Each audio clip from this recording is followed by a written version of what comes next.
Hey there! Ever found yourself wondering how and when to use averages in data analysis, and when not to use them? As a data analyst, understanding how to use averages, or means, is crucial. Averages can be very helpful in many situations, but it's important to know when they are appropriate and when they might be misleading. Here are some simple tips to help you when to use averages. If you want to identify the central tendency, an average can help you identify the center of a distribution of values. It helps you understand where the bulk of the data lies, and provides a single value that represents the middle or typical value in a dataset. For example, if you are analyzing the monthly sales figures of a product across different regions, the average sales figure can show you the overall performance and indicate where most sales figures fall. This can help in making informed business decisions and strategizing for future sales efforts. You can use averages in comparisons. Averages also help us compare things.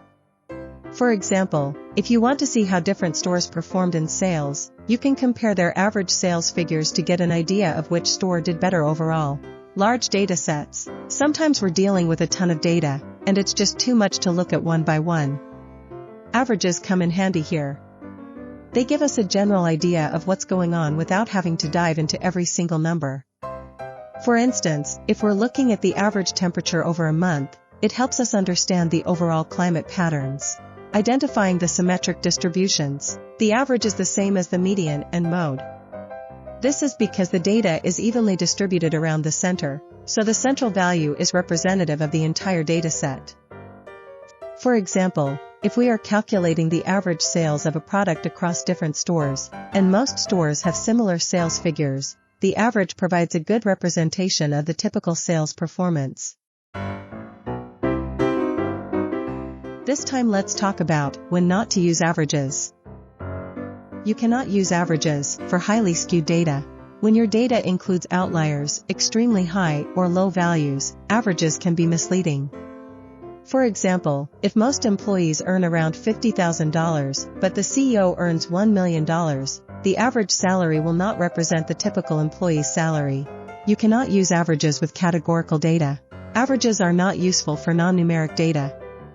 For example, you can't average categories like colors or brands.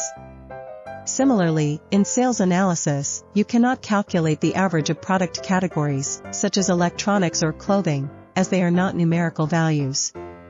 Additionally, you cannot average customer segments, like retail or wholesale, because they are qualitative descriptors rather than quantitative data points. Furthermore, attempting to average sales channels, such as online or in-store, would not provide meaningful insights since these are categorical distinctions, not numerical measurements. Therefore, when dealing with sales data, it's essential to use appropriate analytical techniques suited for numerical data rather than relying on averages for non-numeric attributes. You cannot use averages for biased samples. If your data doesn't represent the entire population accurately, the average might not be meaningful. For example, in sales analysis, if you only collect data from customers who make purchases online, you might end up with a biased sample that doesn't reflect the purchasing behavior of customers who prefer in-store shopping.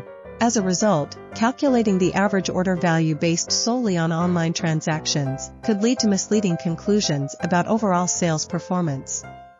Similarly, if you only consider sales data from a specific geographic region or demographic group, you may overlook important variations in consumer behavior across different segments of the market.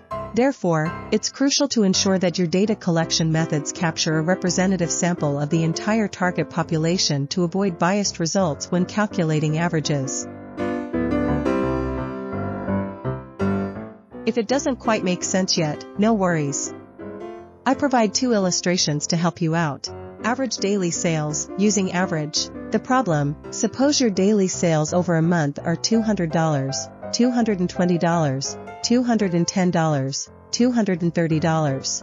Here's the solution of using average. By adding all daily sales and dividing by 30 gives an average daily sales figure, which is a good summary of typical daily performance. Sales with seasonal peaks, not using average. The problem: suppose your monthly sales are $10,000, $12,000, $11,000, but in December, sales are $50,000.